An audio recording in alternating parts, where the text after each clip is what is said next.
Hey guys, today I want to share to you about a recent book that I've been reading. It's called I Want to Die, but First I Want to Eat Tteokbokki. Now it's a very attention-grabbing title. Um, like it's just like if you're in the US, you would say I want to die, but first I want to have a cheeseburger, or I want to die, but first I want to have nasi lemak. For the ones in Malaysia, Singapore. Well, the thing is, this book caught my attention. It's been there on the shelf for quite a bit.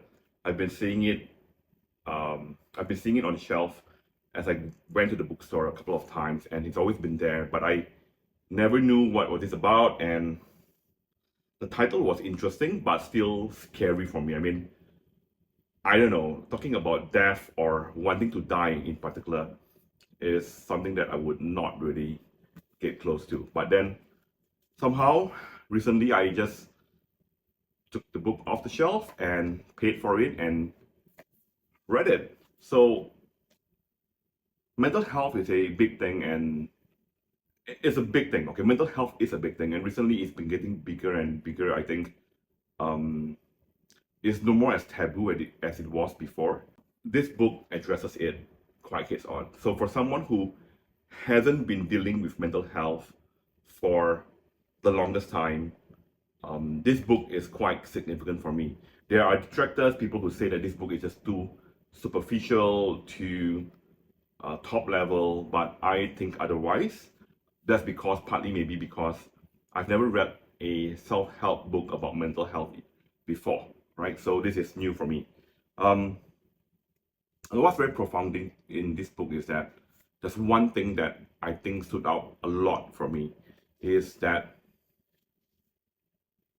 things are not as black and white as they usually seem. Okay, so a lot of us, or quite a lot of us, maybe, yeah, I don't know how many people are doing it or what's the population that is thinking like that, but a lot of East Asians, at least as I know, things are always right or wrong. And I know this for a fact because I took some Mandarin classes in Beijing before.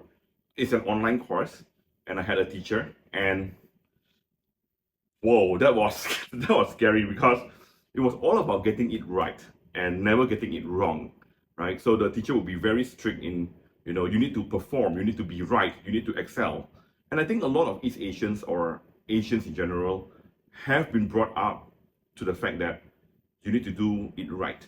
You cannot get it wrong. You need to excel. You need to have straight A's. If you have 10 subjects in school, you should excel at 10. So you need to get 10 A's and not 9 A's or 8 A's or even for the matter 2 A's, 1 A or 0 A, right? So people tend to focus, and we know about that, like Asian parents will look at, so you only got 9 A's. What happened to that one subject? Why was it a B or why is it a C?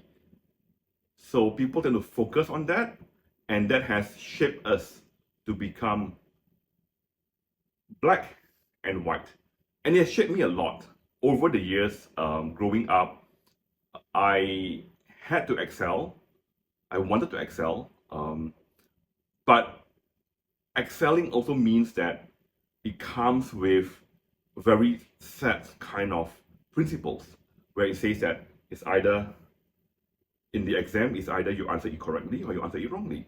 And then that will impact you in your upbringing.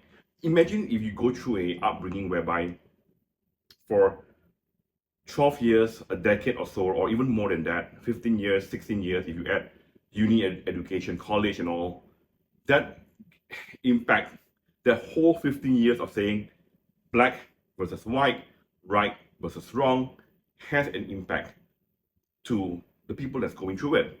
Of course, not everyone will think like that. There are people who are outliers, there are people who are different, but probably a good percentage, right, would fall into that. And that creates a society that says, are we right or are we wrong? And it impacts the way we live, the way we work. I think in whatever I've been doing has a lot to do with black and white. I would say, like, you need to excel. If you don't do well, you're doing it bad.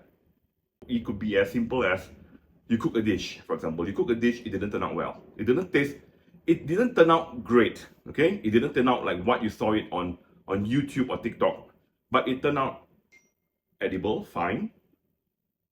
But in the black and white mentality, that dish is bad. And when it's bad, we punish ourselves.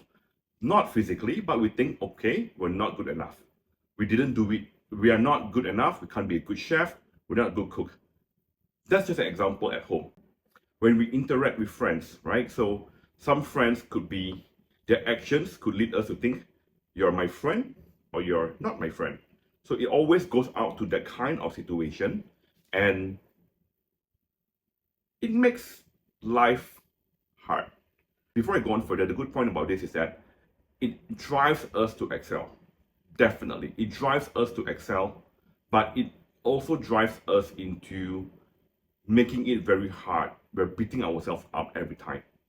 So this book kind of addressed that, and that was my biggest takeaway from the whole book. It's about the 50 shades of grey. Not the black, not the white, but somewhat in between. Can we look at the in-betweens as the 50 shades of grey? I would go to an extent of not just 50, but all the way to 101 shades of grey. All right? So back to the example of cooking a recipe off the internet. It's not great, it's not bad. It's somewhat in between, it's still acceptable, and it's good. There could be other examples in life, and you know it better than me. It could be, for example, you're nominated for an award and you did not win. Or you're not even nominated for an award. And then you think that, hey, you're not good enough. Well, that part of challenging yourself to excel is great, but not to beat yourself up, to say that, okay, you're not good enough. Just accept that, okay, you did not get to qualify, but you can do better, and it's not bad so far. So we all have our own degrees, a very big range, hence the 101 shades of grey. We have a very big range of excelling, what is good, what is bad, like bad. As long as we fall somewhat in between, it's okay. Let's just accept it. We are here. We're humans. It's just life. Basically, it's just life. It's meant to make you look at life differently, not to be too harsh on yourself, never looking at things as black or white, how you treat family members, how you treat yourself, how you look at your work, how you look at personal life. In any case, if you've never read this book before, it might be something interesting for you. And if you've never read a mental health kind of book before, this might be a good start as well. I hope this little sofa chat will help you guys. And till then, till we'll meet again. See you.